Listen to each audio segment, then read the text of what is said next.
Good morning, Dan and Amy. Are the walls closing in on Mike Madigan? It's a question we've asked many times over the years, and the answer has almost invariably been no. Maybe this time will be different. Not just the ComEd investigation, not just the federal investigation into gaming interests, but this email that was reported on BEZ last week. An email sent in 2012 by Mike McLean, who's a lobbyist in Springfield, close confidant of Madigan, basically sort of Madigan's point lobbyist, if you will, who is also, who's had the feds raid his home, and he is believed to be the key to getting Madigan if there is something to get. The email in question, this 2012 email, it's a McLean going to bat for a state prisons employee named Forrest Ashby. For God's sake, do not let this disciplinary meeting get out of hand. This man is a good compliance person, as I told you. The Attorney General's office and the sheriffs love working with him, McLean wrote to Gary Hanig, a former state rep who was then an aide to Governor Pat Quinn. He, meaning Ashby, kept his mouth shut on Jones's ghost workers, the rape in Champaign, and other items. He is loyal to the administration. Well, that's a lot to unpack. Kept his mouth shut on Jones's ghost workers, who's the Jones in question, the rape in Champaign. What is that in reference to, of course? I want to know. For more on this topic and others, we're pleased to be joined by John Kass, Chicago Tribune columnist. And by the way, John and his colleague at the Tribune, both on the editorial board, Kristen McQuarrie, will be filling in for me on Wednesday on the Dan Proft Show, danproftshow.com. So if you haven't listened to my other show yet, you should listen and then to listen it on Wednesday. Well, you should listen to John Kass and Kristen McQuarrie if you get enough of me on this show. Anyway, John, thanks for joining us. Appreciate it. Thank you, Dan. Good morning, Amy. And yeah, we're taking it over, and we're not going to give it back. All right, fine. Less work for me. Good. So what about this McLean email and the Jones's ghost workers and the rape in Champaign? The Chicago Tribune's David Heinzman reported over the weekend that it may be involved, the rape that they're talking about may have been involved with a early release, one of the Quinn early release from prisons, in which a man was accused of abusing sexually a young girl, and that's rape, obviously. And I don't know if we'll find out what that is, but that's one of the things that investigators are looking at. The question for everybody out there is, Madigan, his time is ending. You can see it. And then who steps in? Who steps in to run this decaying, tax-happy political machine? I would say the one guy with the money is Governor Big Boy. Governor Big Boy might be the beneficiary of all this. What do you think, Dan? Well, I think that's right. Of course, sure. I mean, he'll boy, if there's something he knows how to do, it's fill a vacuum, and he'll fill that power vacuum. But why do you think Mike Madigan's days are numbered? I mean, how can you tell? You can tell by the kind of leaks that are coming out. Where do these leaks come from? Let's see.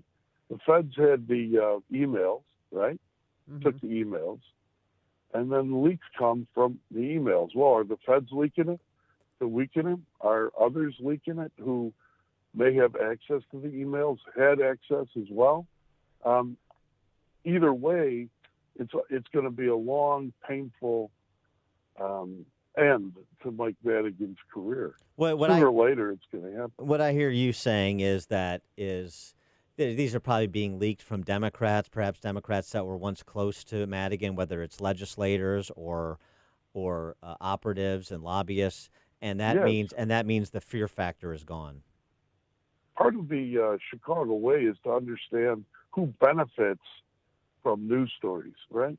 Who benefits from it's not the Republic. I mean, who's benefiting?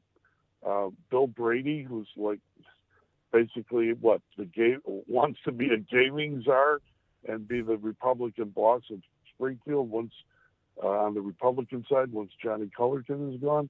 I think he's lost his credibility. But that crew around Madigan, they want to live. Madigan, they see Madigan as ending. They want to continue. So they'll do whatever they can and strike whatever deals they can for their own benefit. But he doesn't. And that's what we're seeing. But he doesn't go away. I mean, he's not going to go away voluntarily, I would think. Oh, no. And so you have to have somebody. I mean, it's one thing to, surmise and to make reasonable inferences. It's another thing to put together a case that would force him out of office. And you have to have people like McLean have something on him that would take him out illegally. You need to have something on McLean, right, to make him do it. And there's that. The Commonwealth Edison issue is one. The Commonwealth executives or Exelon executives are stabbing each other in the back.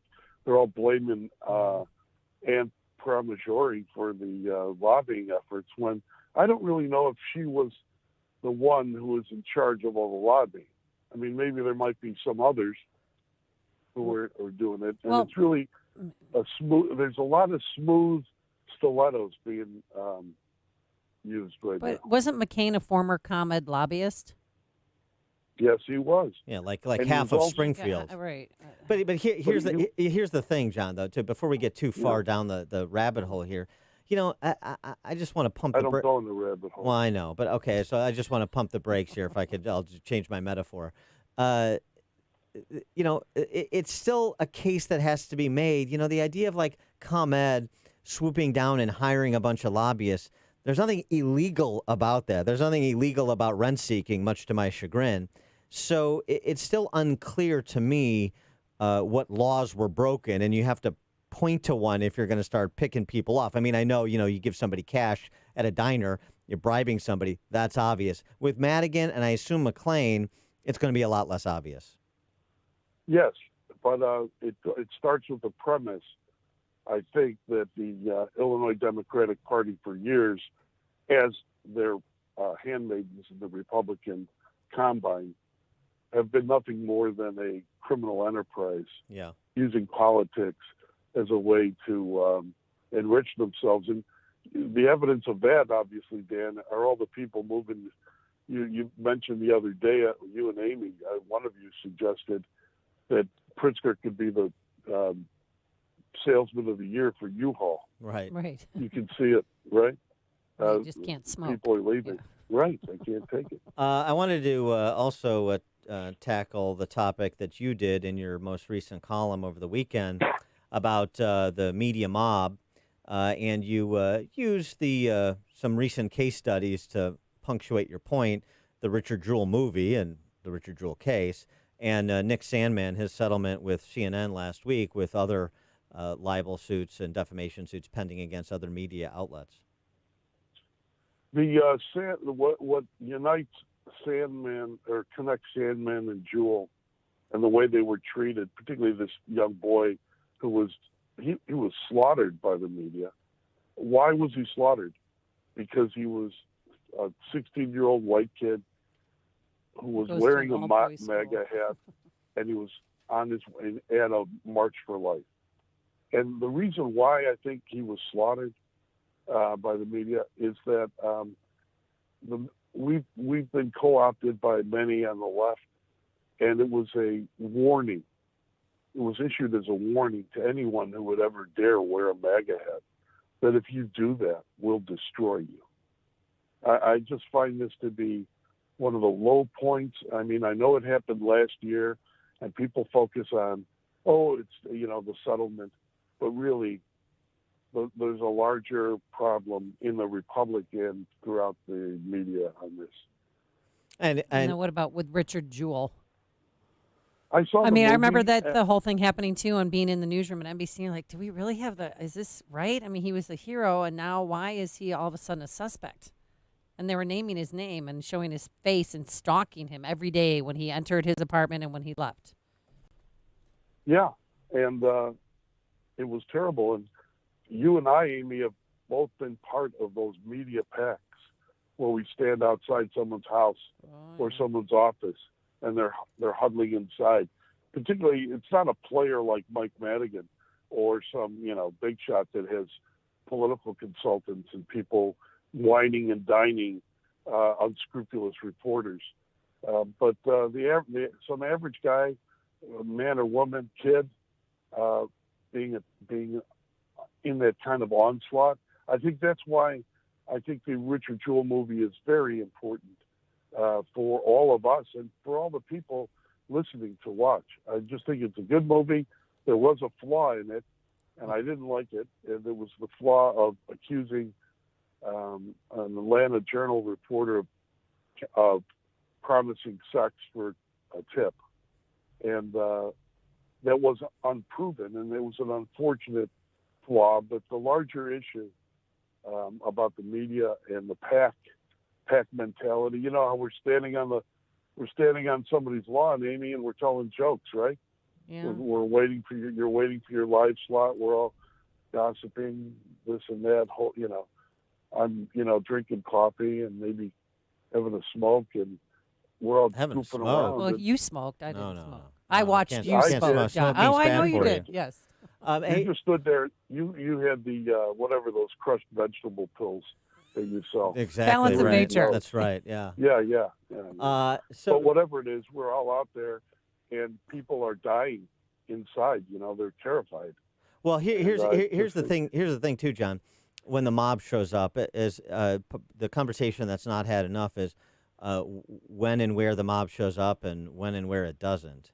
And so in this case, just picking on Nick Sandmann for a moment, compare the treatment of Nick Sandmann to the treatment of Greta Thunberg. Now, Nick Sandmann wasn't taking any particular position other than attending a March for Life, and then he was sort of a casualty of circumstance to some extent, and then a casualty of the mob that you described. Now, Greta Thunberg is taking actual positions, and they're being amplified by adults, including those adults in the media. But we're not allowed to address Greta Thunberg as the spokesman for her generation on the Green New Deal, or a spokesman for climate change generally in a policy discussion, because that's going after a teenager. But it was okay for them to use Nick Sandmann as a piñata for 3 days until the full video came out. Exactly. Nick Sandmann was just a kid standing on the steps trying to stay out of, he was nervously, and he was basically assaulted by that crazy old man with the drum and the black Hebrews or whatever they were, the racists. And Greta took it on herself to be the Joan of Arc of her generation, right? And we can't even say a thing. How dare we? How dare you? Yes. How dare you? Nobody does a Greta impersonation like John Kass. John Kass, Chicago Tribune columnist, sitting in for me with Kristen McQuarrie on Wednesday, danproffshow.com. Check your local listings, podcasts, iTunes, Spotify. Also, read John's column, if you haven't already, on Richard Jewell and Nick Sandmann, which I'll tweet out. John, thanks for joining us as always. Appreciate it. Thanks, Dan and Amy. See you. Take care. Thank you. And he joined us on our turnkey.pro answer line. It's like a hot, steaming cup of information to start your day. It's Chicago's Morning Answer on AM 560. The Answer. Balance of nature. Changing the world, one life at a time. This is better than I expected. You guys, your customer service and everything, you guys are great. Yeah, you're the best company out there. And the commercials, they talk about it, but a lot of times it's like, I don't know if it really gives it true justice of what this really is. People need to know. This is maybe the most amazing product I've ever tried. You can just feel the energy. It's so pure. It tastes so good. I'm just blown away by it. It's amazing. See how getting a variety of over 10 servings of whole fruits and vegetables every day can make a difference for you this year. To help you start your New Year's resolutions right, Balance of Nature is offering 35% off and free shipping on your first preferred order of Balance of Nature. This New Year's special won't last, so call in now. Call 800-2468-751. That's 800-2468-751. 751 or go to balanceofnature.com and use discount code Chicago. The American economy remains strong, and both business owners and employees are enjoying the benefits. Here at AM 560, we want to celebrate businesses that are thriving. Are you a business owner who's part of the great American success story? If so, we want to hear from you. Once again, we're taking our show